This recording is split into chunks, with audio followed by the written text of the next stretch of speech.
que a nossa história como ser humano nesse planeta, a aventura que a gente tem feito para tentar entender a realidade que a gente vive. Isso começou há muito tempo atrás, vem desde a Grécia Antiga, né? Tinha o Aristóteles, por exemplo, ele não via nenhuma evidência de que a Terra estava em movimento, né? Ele não tinha um vento constante vindo de alguma direção, então para ele a Terra estava imóvel. Aí o Ptolomeu desenvolveu um modelo geométrico, né, das órbitas dos planetas girando em torno da Terra. E, e, e o interessante disso é que isso durou por muito tempo. Esse conceito não foi uma coisa passageira. Isso durou mais de 1000 anos e basicamente por falta de tecnologia. Você não tinha uma tecnologia que permitisse você fazer esse tipo de medida. Isso somente foi mudar com Nicolau Copérnico mais de 1000 anos depois, que ele sim conseguiu achar evidências de que os planetas que estavam, que os planetas, a Terra era um planeta e ela girava em torno do Sol. Tá? E aí, a hora que a física, a ciência e o nosso conhecimento realmente começou a mudar, foi com o Galileu Galilei, né? Que ele começou a fazer alguns estudos de movimento acelerado. Foi ele que percebeu que a frequência do pêndulo só dependia do comprimento do pêndulo, e isso deu origem, uns 50 anos depois que ele achou as relações matemáticas que diziam o período do pêndulo, ele que desenvolveu o primeiro relógio mecânico que a humanidade teve. E ele fez outros estudos sobre inércia também, que foram base para o que o Newton fez depois. Mais ou menos em torno do mesmo ano, usando o telescópio, que também teve uma contribuição do Galileu em aprimorar isso, o Johannes Kepler, ele fez uma observação das órbitas do planeta e percebeu, as medidas dele indicaram que eram órbitas elípticas. Só que naquela época tinha como é que se fala, uma confusão muito grande entre o que eles esperavam da realidade e o que a realidade realmente é. Então o próprio Johannes Kepler não gostava da ideia de ter encontrado órbitas elípticas, porque ele achava que tinha que ser órbitas circulares. E a grande pergunta que tinha na época que era por que os astros se moviam. Tá? Então eles tinham aquela noção que Deus criou o universo e por que não, o que estava movendo os astros, né? Eles achavam que eram anjinhos que ficavam empurrando a lua, as estrelas e por aí vai. Por sorte nossa, começou o ilusionismo, né? Que é a hora que o pessoal realmente começou a fazer ponderações baseadas em razão. E o grande ser humano dessa fase aí, o que deu um grande início nisso daí, foi o Isaac Newton, que era um ser humano com superpoder de observação e dedução, né? Ele pegou o trabalho de Galileu, estabeleceu as leis do movimento. Mais do que isso, ele conseguiu, intuiu a força da gravidade, que tinha que ter uma força para os corpos se atraírem, e a partir disso, juntamente com as leis do movimento que ele tinha, ele fez a lei da gravitação universal. Então ele entendeu, por exemplo, se você atira um objeto, que é esse desenho que está aqui do lado, né? Sobe no morro e dá um tiro de canhão. Conforme a velocidade da bala, chega uma hora que ela tem tanta velocidade que ela não vai mais atingir o solo, ela vai entrar em órbita. E assim que veio a ideia, o pessoal entendeu que que os corpos celestes se movem graças à força da gravidade. Só que tem uma coisa na introdução do Newton, né? De como ele na teoria dele, nas leis do movimento, na verdade, é que os objetos, os corpos, têm uma trajetória determinística. Ou seja, você souber a posição e a velocidade inicial dos corpos e a força que eles exercem entre si, toda a trajetória dele é determinada. Então isso criou uh, uma ideia de determinismo. Tá? e produziu uma dicotomia na ciência. Por quê? Se tudo se movia, né, a partir de uma condição inicial, todo o movimento era previsível, okay? Como não tinha mais lugar, por exemplo, para a mitologia, achar que o Deus tinha influência no movimento dos planetas, na chuva, e principalmente no comportamento humano. Okay? E aí é que começou as ciências naturais, né, que é basicamente as ciências exatas e ciências humanas. Só que a partir do que o Newton fez, ele deu origem a essas leis do movimento, foram fundamental para a gente entender, que se usa até hoje isso, mas para a gente entender, por exemplo, as cargas elétricas, né, que existiam carga elétrica, e elas se atraíam, e elas obedeciam à lei de Newton, a lei de atração, ação e reação de Newton. Então, estabeleceu-se como que é essa força, como que as cargas interagem. E aí o pessoal, só que aqui nós já estamos, entre o século XVIII e XIX, teve várias contribuições. Depois que o Coulomb estabeleceu a força elétrica, a carga positiva e negativa, vários estudos foram feitos e eles começaram a mostrar que a carga em movimento, que seria uma corrente elétrica, né, ela produzia campo magnético. Então, se você pega uma bobininha de fio, você passa uma corrente elétrica, você tem um campo magnético, que era uma novidade para eles, porque eles conheciam a atração entre cargas e o campo magnético dos ímãs. Então, a hora que eles perceberam essas relações entre corrente e campo, isso foi um avanço muito interessante, teve muita pesquisa em cima disso. Logo depois, mais ou menos na mesma época, o Faraday percebeu uma outra relação muito interessante, que não só a corrente elétrica produzia campo magnético, mas a flutuação do campo magnético, ela produzia campo elétrico.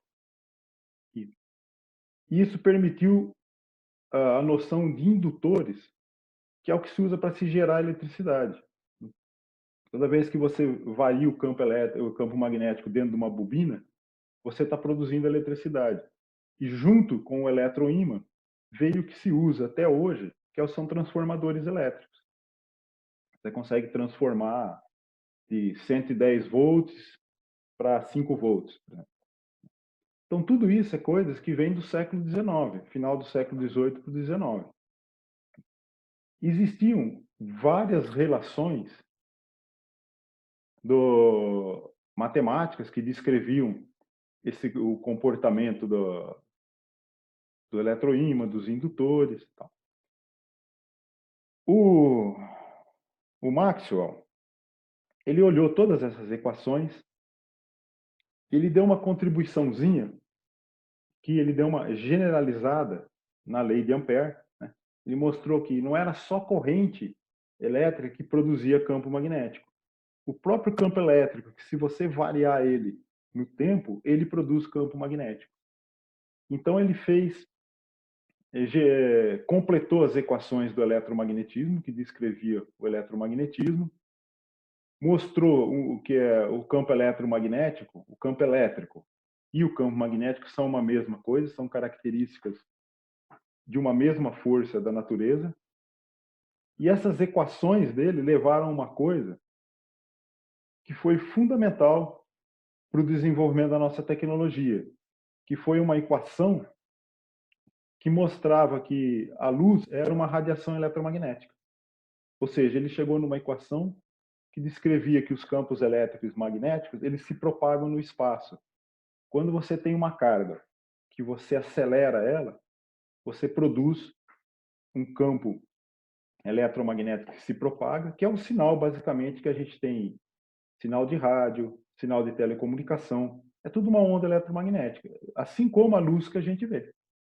Todas as cores que a gente está vendo é uma luz, que é uma onda eletromagnética, e as equações do Maxwell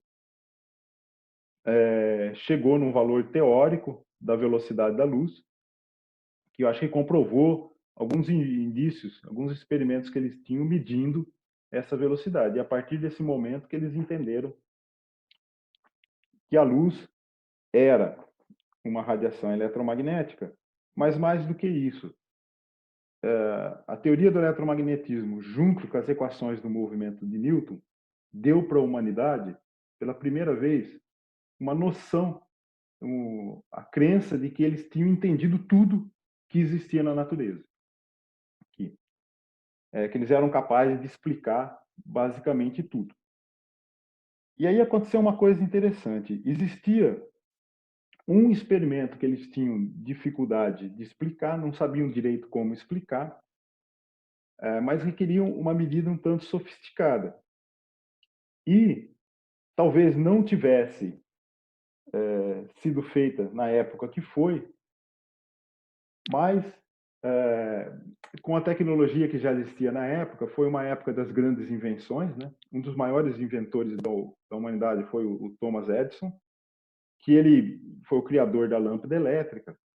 E essa lâmpada elétrica gerou uma catástrofe na física clássica. Porque primeiro foi econômica.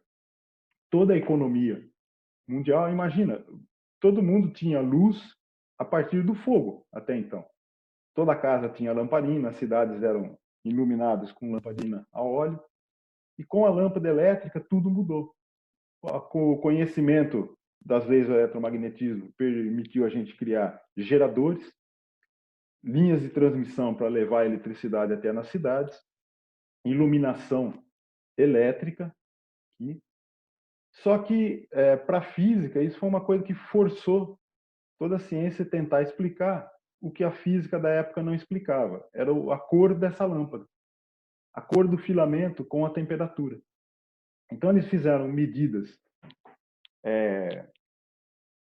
como é que se fala? Cuidadosas do espectro. Assim, espectro que eu falo é o conjunto de cores de luz, que é os comprimentos de onda, né? As frequências da luz que são emitidas em função da temperatura.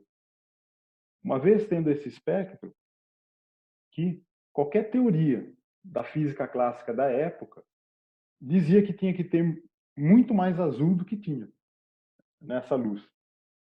E isso foi uma coisa muito difícil para eles. Foi mais ou menos porque foi uma revelação de um mundo que eles não tinham imaginado. Na época, eles não tinham nenhuma teoria para abordar esse problema. Então, o Max Planck, um alemão, e até hoje existe o Instituto, Max Planck Institute, que ele teve uma ideia genial. Já que eu não consigo uma teoria, né, para reproduzir, para explicar isso, eu vou achar uma equação matemática que me reproduza o espectro, né, as cores emitidas em função da temperatura.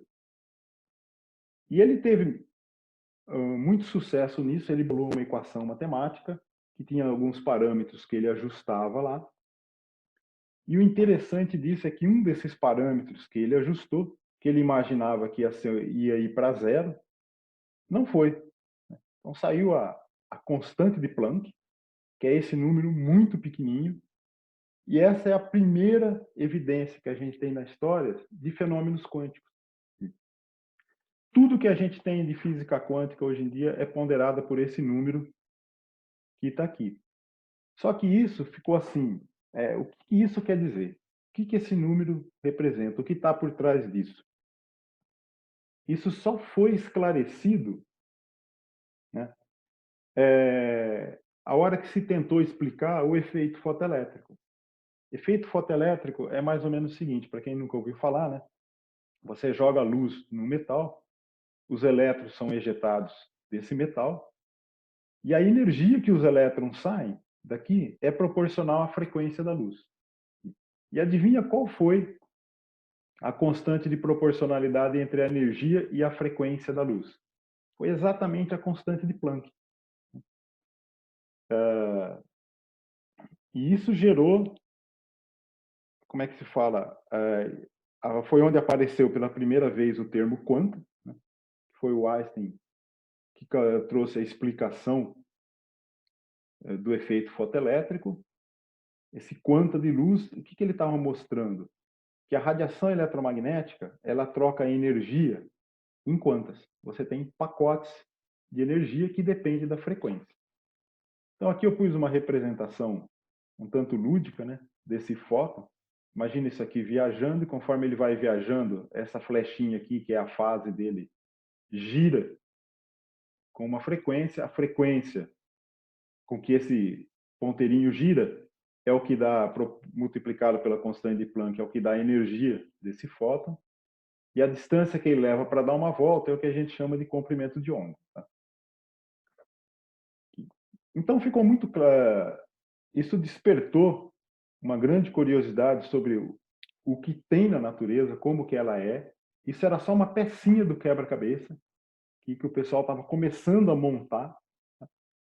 E a outra peça importante disso foi a teoria da relatividade, que saiu mais ou menos na mesma época e que tem sua origem nas equações de Maxwell. As equações de Maxwell, a equação do eletromagnetismo, que diz que você usa para explicar a onda eletromagnética, ela não diz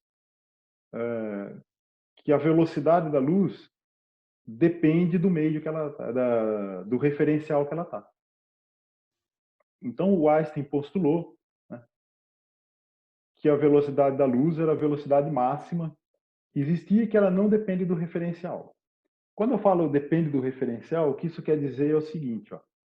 Imagina que você está indo numa estrada de duas mãos, né? E aí você está indo a 100 km por hora, vem vindo um veículo na outra direção a 100 km por hora. Se cai algum objeto desse veículo, ele vai atingir o seu veículo com uma velocidade que é a soma das duas. Então vai dar 200 km por hora. A luz,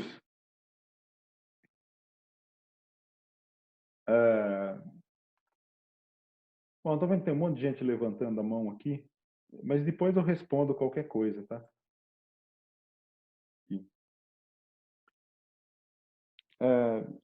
A luz é diferente. O que estava implícito nas equações do eletromagnetismo é que é o seguinte: se você está dentro do veículo, a luz do seu painel ou do seu celular, você liga, ela vem para você, ela chega a você na velocidade da luz, que é aquele c.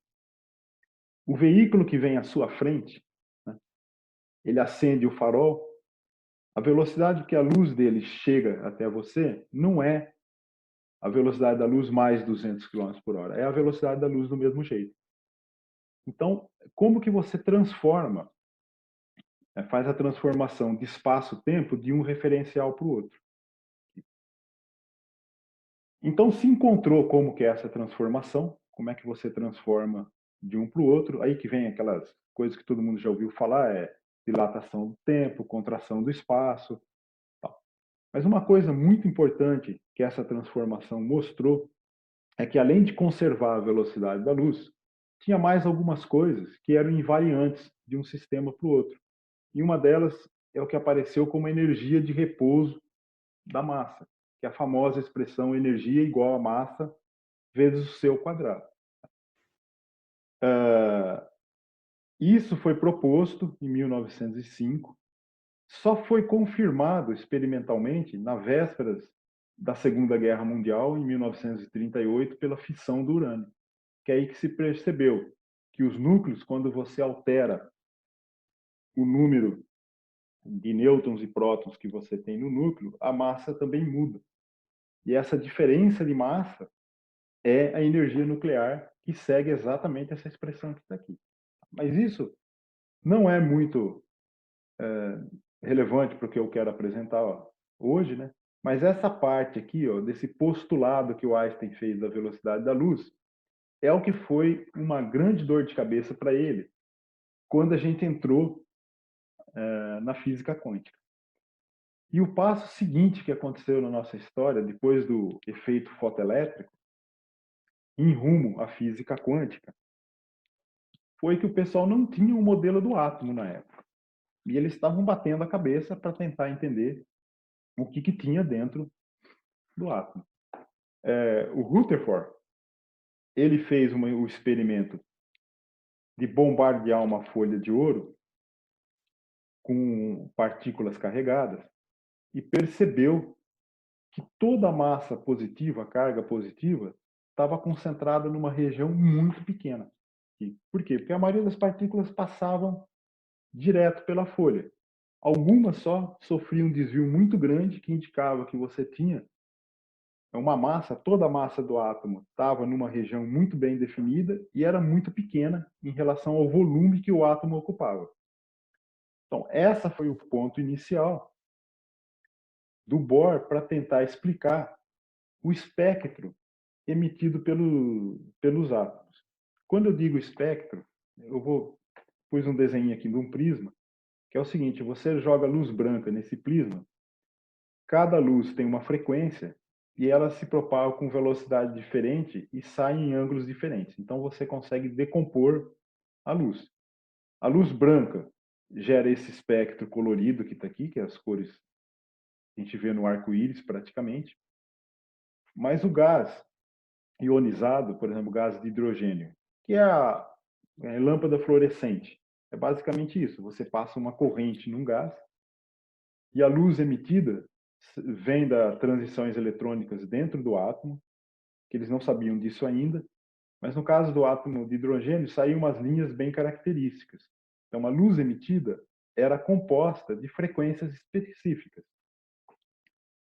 E aí, tendo a ideia de que a massa era concentrada no núcleo, né, que era positivo, o Bohr pegou a ideia das órbitas do Newton, né, pôs o elétron em volta, falou, ele vai rodar aqui em volta, então vai ter uma velocidade que vai equilibrar a força atrativa, ele fica numa órbita girando aqui. E a transição entre essas órbitas vai produzir os fótons, que vai emitir luz, cuja energia da luz é exatamente a diferença de energia dos níveis. Só que o problema que o Bohr tinha, ele fez isso. Né? Ele encontrou quais que eram essas órbitas, tudo, mas o porquê que essas órbitas eram discretas? Porque eu não podia ter um contínuo de órbitas. Simplesmente, quanto mais eu vou me aproximando do próton, mais velocidade eu tenho que ter para estabilizar essa órbita. Por que que isso não era contínuo? Então, o Bohr teve que postular que existiam essas órbitas discretas.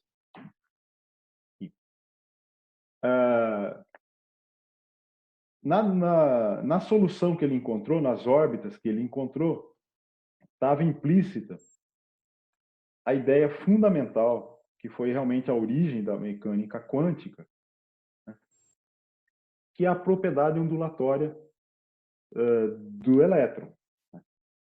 Então, aqui, ó, era 1913. Então, uns 10 anos depois, o Luiz de Broglie fez uma tese de doutorado propondo, olha, se a onda eletromagnética tem propriedades de partículas, né, que é o fóton, uma partícula tem propriedades de onda. Meio que paralelamente a essa proposta do de Broglie, dois pesquisadores americanos observaram acidentalmente que um feixe de elétrons sofria efeito de difração num cristal. Esse trabalho foi publicado em 1927, mas eles começaram a ver essas evidências mais ou menos na mesma época que o de Broglie pôs isso aqui, essa proposta dele, né? E a difração do elétron é uma coisa impressionante. Tanto é que se você for estudar física quântica, né, procurar alguns livros sobre isso, uma das ilustrações clássicas é esse experimento de duas fendas mostrando a difração do elétron. E o que ela quer dizer? Ela quer dizer o seguinte, olha, o porquê que isso é tão, como é que se fala, desconcertante para a nossa intuição da física clássica, né, do mundo macroscópico que a gente vive. Imagina, eu estou produzindo um elétron, aí eu defino um caminho, então ele vai passar por essa primeira fenda, mas a partir daqui ele tem duas possibilidades. E seja qual for o caminho que ele pegar, ele vai se projetar, ele vai bater nessa tela aqui e gerar um desses pontinhos que está aqui. Como ele tem propriedade de onda, o que você vê, na verdade, é um padrão de interferência. Aqui. O que esse padrão de interferência quer dizer? Quer dizer o seguinte, olha, o elétron, ele não está passando nem por um e nem por outro. Pelo fato dele ter a possibilidade de passar pelos dois, essa propriedade ondulatória dele, para cada caminho que ele faz, essa fase aqui, ó, que eu desenhei aqui em cima, que ela vai girando dentro de um período, né? Você tem um comprimento de onda, que é a distância que ela leva para dar uma volta. Então, se eu ponho aquela representação e vou girando ela ao longo desse caminho, ela vai chegar apontando para uma direção aqui. O do outro caminho chega em outra direção. Se essas flechinhas tiverem direções opostas, a probabilidade de você achar o elétron é zero. Ele não vai ocorrer. Se elas estão paralelas, você tem a probabilidade máxima. E conforme elas vão se desviando uma da outra, essa probabilidade vai diminuindo. Então cria esse padrão. Agora, como que você interpreta isso? Porque o elétron é uma massa. Você não tem a massa dele, a partícula com massa, se dividindo pelas duas fendas. Então aí que vem a interpretação de o que está acontecendo.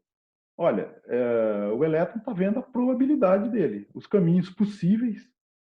Então, para cada caminho, ele vai chegar com uma fase aqui, e essa superposição de fase dá um fenômeno de interferência, dele existir ou não existir.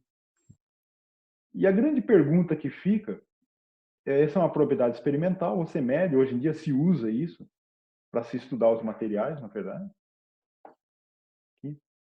É por que essas realidades possíveis, ou seja, os caminhos possíveis que o elétron pode seguir, interferem. Eles têm esse fenômeno de interferência. O porquê?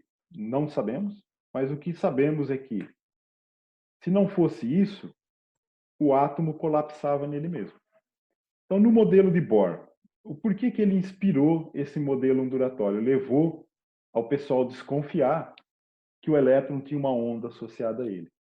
Porque as órbitas que o Bohr encontrou no modelinho simples dele, cada órbita equivale ao número de voltas inteiros dessa fase do elétron. Então, na primeira órbita, essa fase dele dá uma volta completa. Na segunda órbita, essa fase dá duas voltas completas.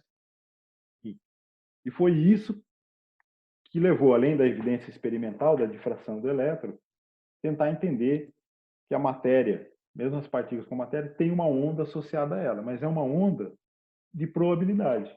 E ela é chamada de função de onda. Tá?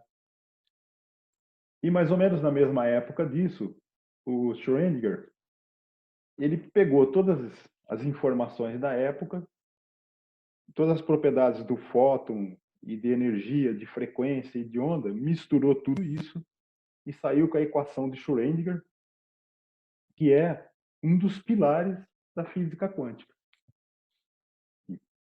Com essa equação, ele pegou o átomo de hidrogênio, resolveu, mostrou que existem vários modos do elétron existir em torno do próton.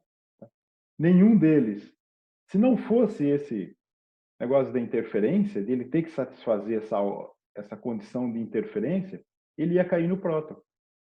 Então, a condição de interferência das órbitas possíveis do elétron é o que cria a possibilidade de existir os átomos. Caso contrário, todas as cargas colapsariam uma na outra. A carga positiva e negativa seria atraída ao próton até sumir, não teria mais átomo. Essa propriedade de interferência é que faz que somente existem algumas órbitas de equilíbrio. A equação de Schrödinger, agora que a solução do elétron em orbitais explica, foi a base de explicar a tabela periódica, por exemplo. Porque esses orbitais, né, eles têm angulação, explica o ângulo das ligações químicas, explica os elementos que nós temos. Só que para montar a tabela periódica que a gente conhece, só isso não bastou. Aí veio o princípio da exclusão de Pauli, que dizia que você não consegue, no mesmo estado quântico, pôr dois elétrons se ele tiver o mesmo spin. Então, com esse número de spin, é que se construíram a tabela periódica. Nisso tudo que nós estamos falando, sobre a propriedade de onda da partícula, tudo, as possíveis trajetórias que ela pode fazer, ela tem uma coisa que estava incomodando o Einstein nisso. Porque, ó, imagina aqui, por que o elétron só existe essa órbita, né? Ele só vai aparecer aqui. Porque qualquer órbita diferente dessa, ele vai ter uma interferência destrutiva e sumiu. Mas qual que é a velocidade com que ele faz essa conta? Ele vai vir aqui e vai dar essas voltas e falar, eu não posso existir aqui, eu só vou existir aqui. Se ele fez isso, quem fez essa conta? Se você pega a equação do Schrödinger, em nenhum lugar ela está dizendo qual que é a velocidade da função de onda. A velocidade com que essa fase dele muda. Na verdade, em muitos casos, isso pode ser bem maior que a velocidade da luz. Um exemplo muito claro disso é nesse exemplo que eu pus aqui, que na verdade é simplesmente uma técnica de espectroscopia que a gente usa até hoje. Até hoje não, que a gente usa muito hoje em dia. Bom, primeiro, em vez de confinar o elétron em torno do campo elétrico do próton, vamos tentar confinar ele numa caixinha. Então, como que ele vai existir aqui dentro? Ele só vai existir se essa fase dele, essa amplitude de probabilidade ou a função de onda dele, ela indo para um lado e para o outro, ela interfere positivamente com ela mesma. Então aqui, ó, ele sai com essa fase dessa parede, ela vai virando, virando, virando, bate aqui. A hora que ela bate, ela inverte. E aí ela continua girando. Aqui no meio tem a probabilidade máxima de encontrar ele, que elas estão alinhadas. Aqui. Aí, então aqui ele coube meio comprimento de onda. Ela dá meia volta num sentido e no outro. Se eu aumento a energia dele, essa fase gira mais rápido.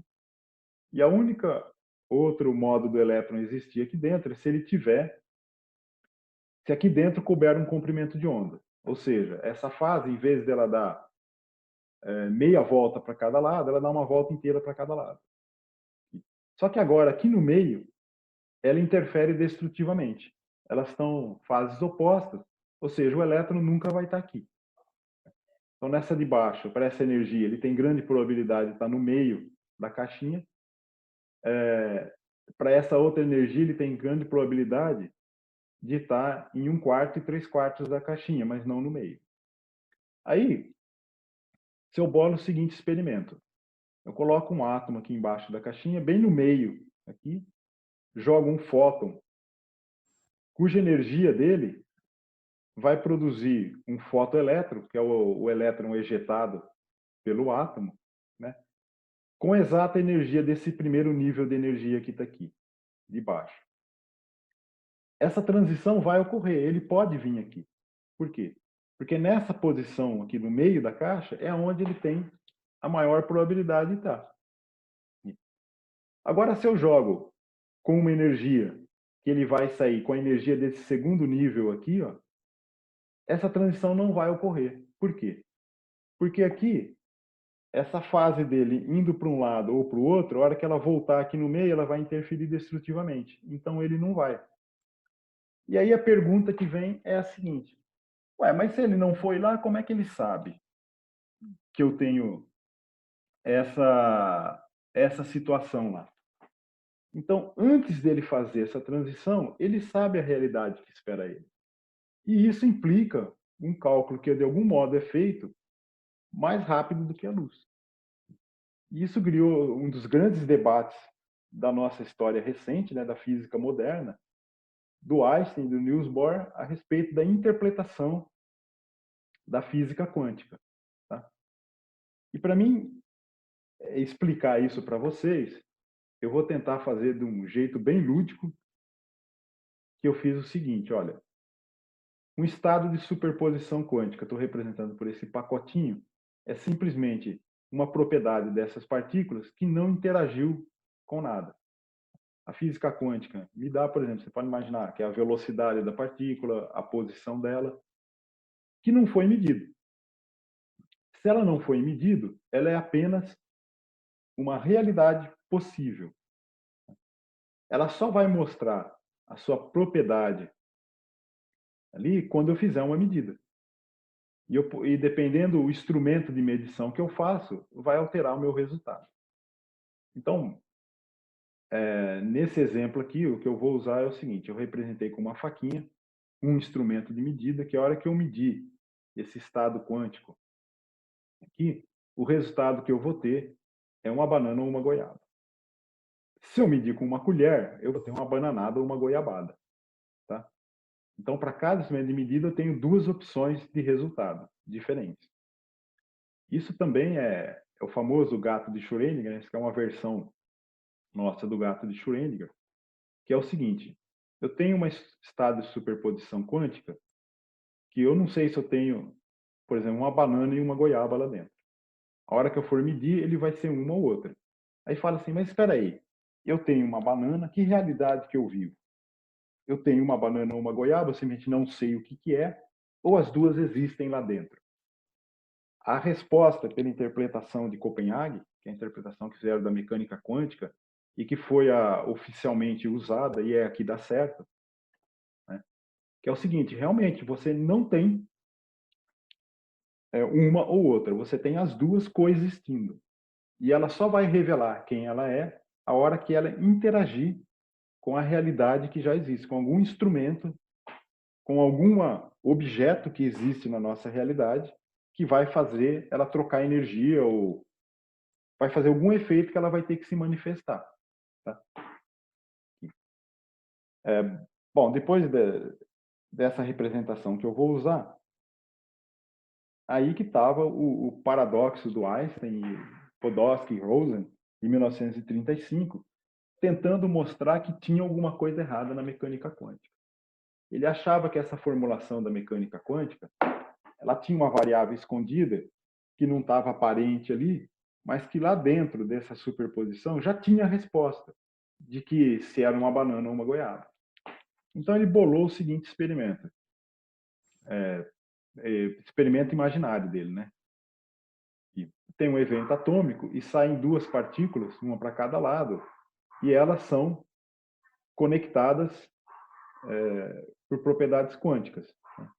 Que propriedade é essa? É o que se chama hoje em dia de entanglement, mas ou embaralhamento, que é o seguinte, aqui são dois estados goiaba-banana, ou seja, a hora que eu medir um deles, o outro vai ser a outra resposta. Por exemplo, se eu for fazer uma medida com esse instrumento, eu tenho uma goiaba. Então, instantaneamente, do outro lado da onde for, a outra resultado vai ser uma banana. E ele falava que isso estava errado, por quê? Porque essa informação se propagava mais rápido que a luz. Então, violava o princípio da velocidade da luz. O fato da outra instantaneamente virar uma banana, a alternativa virar uma banana. Então, eu falava assim, olha, não é que tinha uma superposição indefinida, é que já existia a resposta, a gente que não sabia qual era. Bom, isso foi um debate que durou por muito tempo. Veja, nós estamos em 1935, isso foi posto. A proposta, somente em 1964, quase 29 anos depois, é que um físico propôs um jeito de elucidar essa dúvida levantada por Einstein, se existia uma variável escondida na mecânica quântica que ninguém sabia, ou se aqueles dois estados realmente existiam na nossa realidade ao mesmo tempo. E estaria essa superposição até que fosse medida. Então, a difração do elétron já deu a resposta nisso. Só que eles tinham que provar de um outro jeito. E somente depois de quase uns 20 anos que nós tivemos a tecnologia para se fazer esse tipo de medida. Quem fez foi o Alan Aspect e outros colaboradores. Eles fizeram esse experimento, que é basicamente o seguinte: a ideia do Bell e do experimento é que você tem esse evento atômico que gera duas partículas embaralhadas, só que cada uma vai para uma direção. Então, aqui, a hora que eu fizer, o que acontece é que é o seguinte: eu vou usar um instrumento de medida que eu posso escolher entre um e o outro depois que o evento ocorreu. Então, não tem como você esconder uma variável que vai dar uma resposta se sou eu que estou escolhendo qual vai ser o instrumento, depois que o experimento já foi, que esse pacote já foi criado. Então, se eu escolho colher, aqui, as respostas que eu vou ter vai ser goiaba, por exemplo, né? Na medida que eu faço goiaba, então instantaneamente, em qualquer outro lugar do universo onde tiver essa partícula, ela virou uma banana. E a mesma coisa, aí se eu escolher o outro, então eu vou ter uma goiaba ou uma banana. Então não vou ter mais goiabada e bananada, desculpa, falei errado. É goiabada e bananada ou goiaba e banana, dependendo do instrumento. Então o que isso mostrava?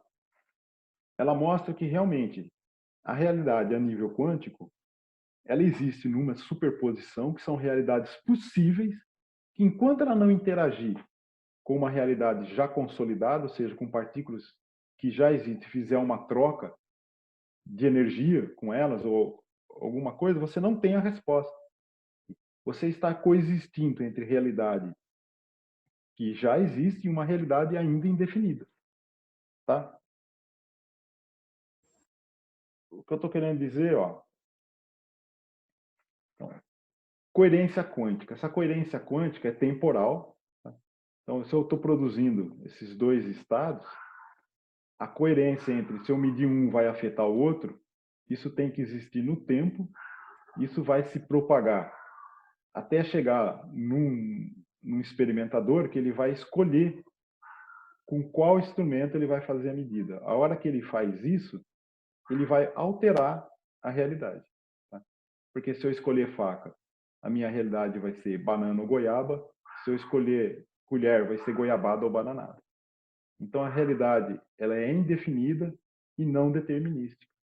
Então na história, desde que o Newton propôs a explicação de todas as trajetórias dos corpos, obedecendo uma lei determinística a partir da velocidade inicial e da posição, a mecânica quântica chegou para dizer que não, ela não é determinística.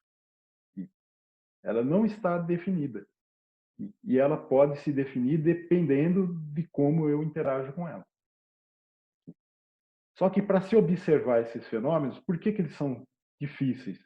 Porque você precisa criar a condição, né, de você produzir esses estados e eles permaneçam em coerência até você fazer a medida. Basicamente, o que eu estou querendo dizer é o seguinte: se você tiver muita interferência do ambiente em sua volta, ou da realidade, esses estados quânticos se projetam antes de você medir. E aí você seria o quê? Simplesmente um observador da física clássica, tudo evoluindo de acordo com Newton. E, essa necessidade de criar esse ambiente extremamente,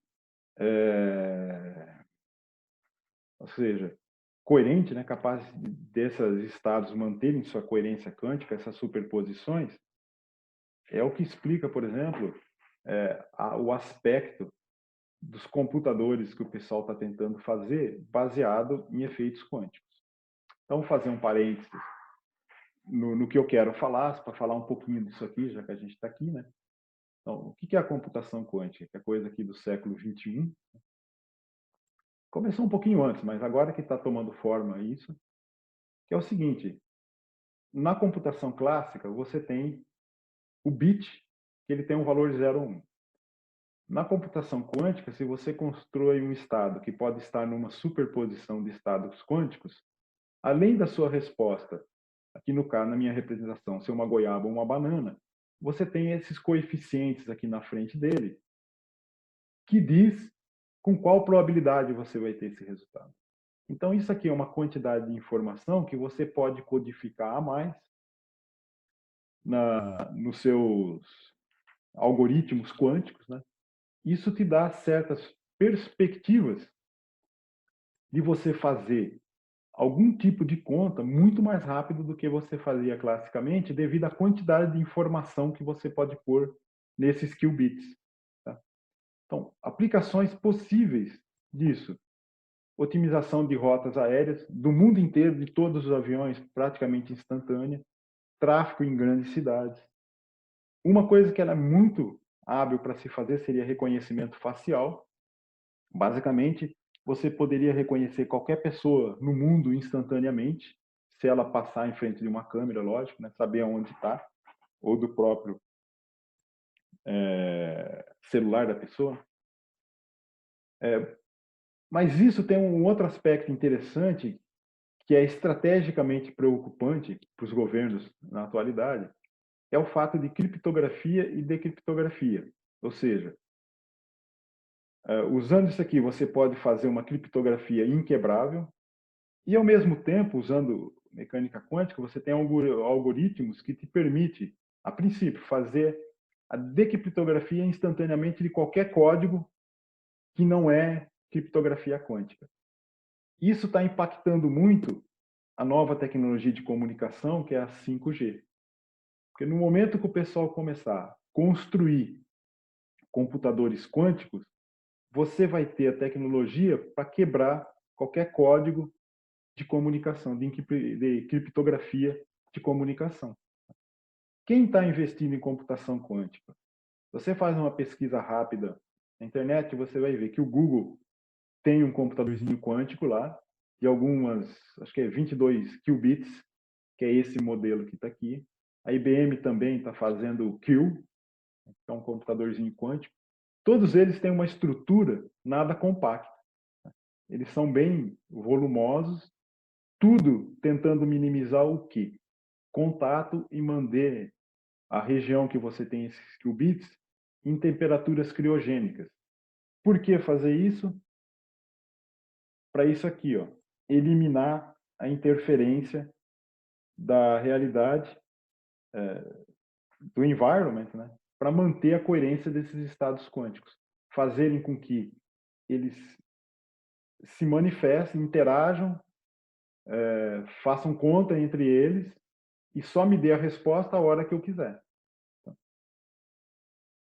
Bom, isso é uma tecnologia que está em desenvolvimento e segurança 5G é uma coisa complicada.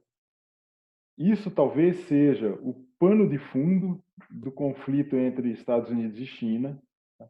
E o Brasil está entrando de gaiato nessa história. E por quê?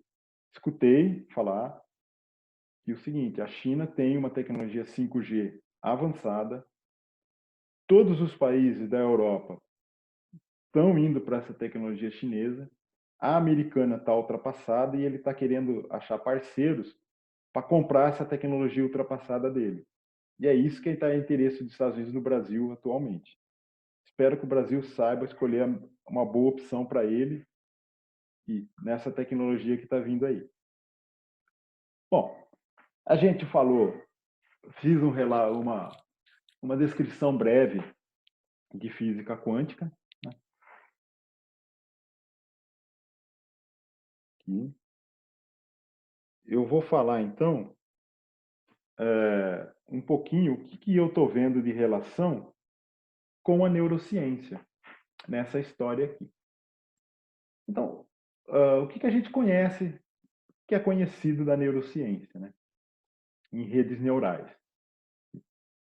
Bom, o que é conhecido de fato, todas as células do sistema é da minhoquinha. Tem umas 300 células lá. Então, você tem um pequeno cérebro aqui, cordão espinhal dela. Aí você tem os mamíferos, né?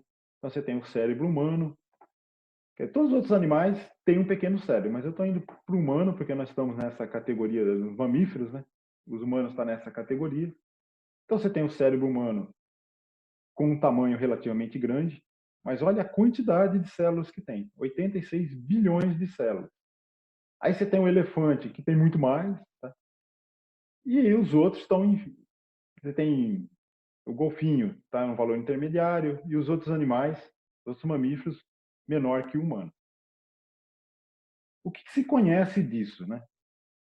Bom, todo o sistema nervoso é baseado na hipótese do neurônio ou de células nervosas, que são simplesmente células que elas recebem um neurotransmissor, existe um canais na membrana dela, que a hora que ela recebe esse transmissor, ela permite entrar íons positivos de sódio aqui dentro em excesso, ele muda a carga positiva aqui dentro, muda a diferença de potencial entre o exterior e o interior.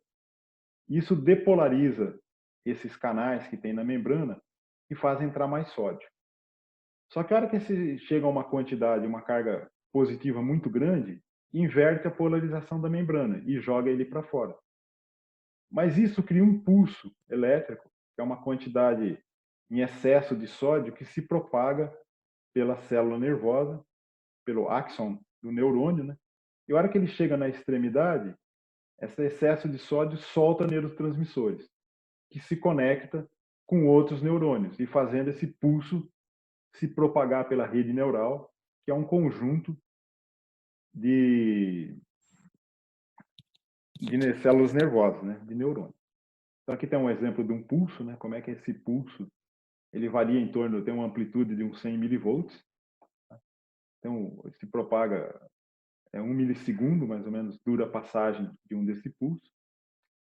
Essa estrutura do neurônio inspirou muito você criar um neurônio virtual, né, que você pode controlar o sinal de entrada, desenhar uma função que diz quando que ele vai disparar e converter a saída de 0 para 1. E isso, se você conecta com outros, você monta uma rede neural artificial, que é o princípio da inteligência artificial. Tudo o que se tem, tanto nos animais, né, ou nas naturais ou artificiais, é basicamente representado desse modo. Você tem uma conexão entre eles, né, e você tem um estímulo externo. Esse estímulo externo vai produzir uma reação, que é o comportamento. E isso você pode ir otimizando. Ah, isso não foi adequado, eu vou reconfigurar essa rede. Então, essa reconfiguração da rede neural, ela ocorre de vários modos. Um deles é evolutivo. Ou seja, qualquer animal que tem uma rede neural que não permitiu ele se adequar ao seu ambiente, ele morreu e foi extinto. Até que surgiu alguns animais com um sistema nervoso que permite que ele viva no nosso ambiente. Tá? Então, isso é basicamente o que descreve os animais. Alguns mamíferos são capazes de ter aprendizado, ou seja, ele tem uma resposta ao environment, isso não está adequado, eu quero que ele faça isso diferente. Então, ele vai se reconfigurando a rede e até que tenha a resposta adequada. Isso é o aprendizado. E nas redes artificiais, você tem a programação, que você pode fazer a configuração que você quiser, do jeito que você quiser para fazer a função que você quer. Por exemplo, você faz uma que fica fazendo busca na internet de coisas e fazendo correlação. Você reconfigura isso. De qualquer modo, qualquer rede natural ou artificial proposta até hoje, ela segue um modelo clássico de um pulso. Tá? Então, isso faz o quê?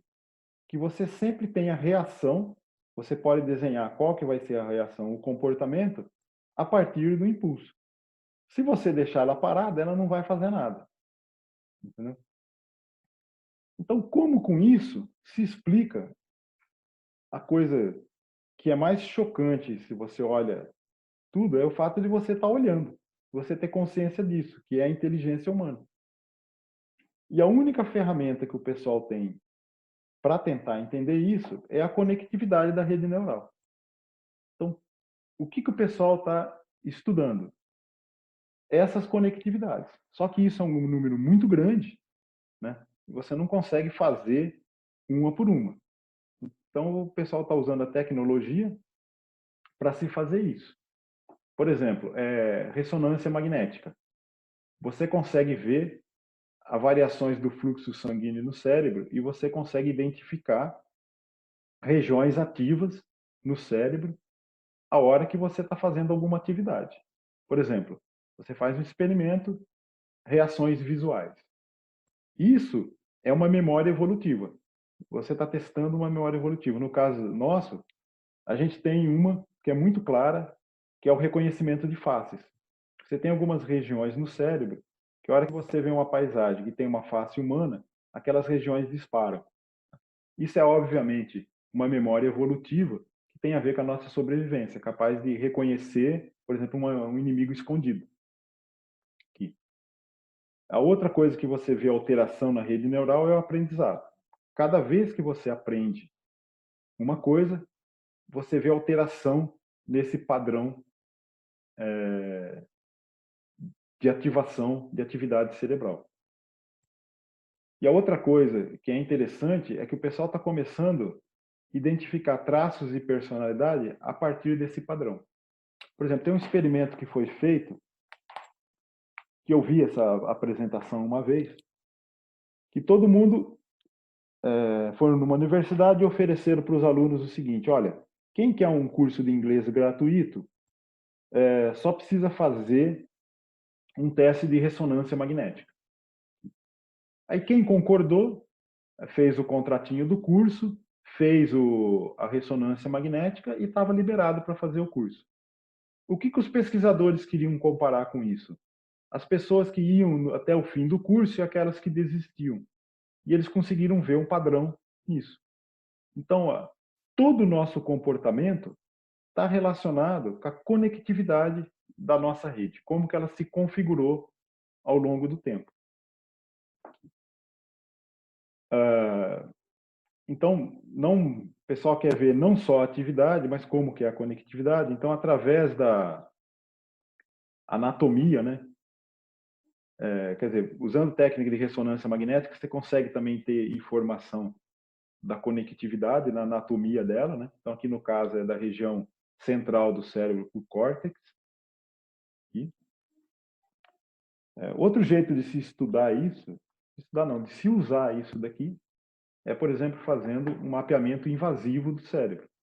Você coloca vários neurônios implantados, esses neurônios recebendo o sinal da atividade, esses eletrônicos, identificando, ele detecta o sinal extracelular do pulso passando pelo neurônio, né? E, então, por que se usa vários aqui, né? Se usa vários porque é que nem um radar. Você consegue, a partir da chegada do sinal em todos eles, você consegue identificar a posição da origem. Então, você consegue mapear e monitorar eletrodos individuais. Então, aqui está o sinal de alguns do potencial extracelular, né, que passa o pulso no neurônio, foi medido de alguns, e isso é o que tem se usado para se fazer a interface cérebro-máquina. Uma vez que você está monitorando alguns neurônios, a atividade de alguns deles, você pode fazer uma função, o computador registra como é que é o disparo deles, depois toda vez que você tiver aquele padrão, né, você faz, o computador associa esse padrão ao movimento. E isso é coisa até a tecnologia que em grande parte foi desenvolvida pelo professor Miguel Nicoleles, né? É um dos pioneiros dessa técnica. Bom, mas isso é um modo de ver. Outro jeito também que você pode tentar entender a rede neural é fazendo um mapeamento in vitro, né? Você usa radiação, você põe marcadores nos neurônios e tenta identificar o arranjo deles. Só que no cérebro humano, por exemplo, tem tantos que por mais que você queira ver como que todas as atividades que você tem, por exemplo, o que você aprende, doenças que podem afetar a configuração da sua rede neural, tudo, é coisa demais, é muita informação para você tentar associar isso. Em todo caso, o comportamento que você está vendo, você está sempre tentando explicar o comportamento através da conectividade do cérebro, que certamente tem impacto. Mas isso ainda, tudo isso é baseado em física clássica. E a física clássica, por si só, ela é determinista. Então, como é que você consegue, com isso, explicar imaginação, por exemplo? Imaginação é o que define o nosso presente, juntamente com a memória. Porque nós temos tudo que passamos na nossa vida, essa parte do passado aqui, coexistindo com tudo que a gente imagina no futuro. Esse é o nosso presente. A gente vive nessa fronteira entre memória e projeções de futuros possíveis. Então, como que uma rede neural, baseada só em conectividade, né, de neurônios, é capaz de produzir isso, essa imaginação aqui? Isso seria, eu estou imaginando tal. Só que isso altera a realidade. A sua ação, tal, do que você vê no futuro, altera o presente. Isso está mudando a realidade. E a única coisa na física que te permite você alterar a realidade é física quântica. Então, a inteligência humana, ela parece ser capaz de colapsar um multiuniverso de possibilidades no universo que a gente conhece. Então, você tem a sua experiência vivida, tudo que você cria de imaginação no seu futuro, só que no presente você está olhando para esse futuro e fazendo uma escolha que vai alterar a evolução da realidade. E não só a sua, de todos nós. E aí que vem essa pergunta. Como uma rede neural pode ter coerência quântica capaz de criar isso? Porque essa superposição de realidades de imaginação, se ela fosse uma coisa que eu não alterasse a minha ação, tudo bem, era só uma imaginação sem poder de alteração. Mas não, ela altera. Todos nós sabemos isso. Isso é uma coisa que a gente vive, essa experiência, o tempo todo. A gente faz isso o tempo todo. Então, as considerações finais que eu pus aqui é que é o seguinte, olha, as escolhas que nós fazemos alteram a realidade. E essa alteração é baseada na imaginação, que é com a projeção de realidades possíveis. Se o fato de alterarmos a realidade com nossa imaginação, então, em algum instante da evolução da espécie, a rede neural do cérebro humano adquiriu a capacidade de criar superposição de estados quânticos. Por que isso? Porque somente a física quântica é capaz de explicar realidades não determinísticas. O nível de inteligência dos mamíferos estaria associado ao grau de coerência temporal ou robusteza de estados quânticos neurais? Ou seja, o pessoal pergunta assim: nossa, o elefante tem uma cabeça enorme, mas ele tem uma memória, todo mundo sabe que ele tem memória, mas ele continua sendo um elefante vivendo do jeito que ele sempre viveu naquilo ali. Por quê? O que está faltando para ele para realmente ser inteligente? Para deixar de viver nos campos lá e querer viver num condomínio, por exemplo? Está faltando projetar possibilidades futuras. Ou seja, usar a memória dele para criar projeções no futuro de como ele quer viver. E isso, para mim, precisa de uma coerência quântica para se fazer isso. E aí a neurobiologia seria capaz de conceber o princípio básico de uma rede neural quântica? Então, o que desenvolveria o papel de um neurônio quântico, por exemplo, com superposição quântica, capaz de ser um tipo de um qubit? E será que redes neurais artificiais criadas a partir de computação quântica poderia dar uma lugar a uma inteligência autoconsciente? Então, essa é uma pergunta interessante. E são coisas que eu acho muito interessantes de se observar. Bom, então eu quero agradecer